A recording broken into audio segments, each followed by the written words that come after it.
Hello everyone and welcome to a quick Microsoft Teams tutorial. In today's video I want to show you how to change your profile picture on Teams.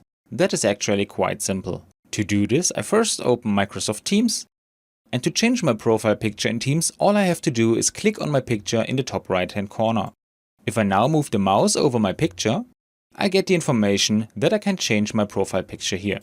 If necessary, I can also simply remove my picture here, but we will upload a new picture that I have on my desktop.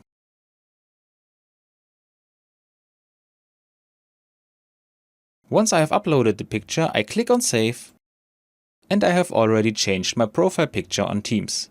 Sometimes it needs a moment to update your picture, but there's this little trick where you just click on your profile and it will update right now.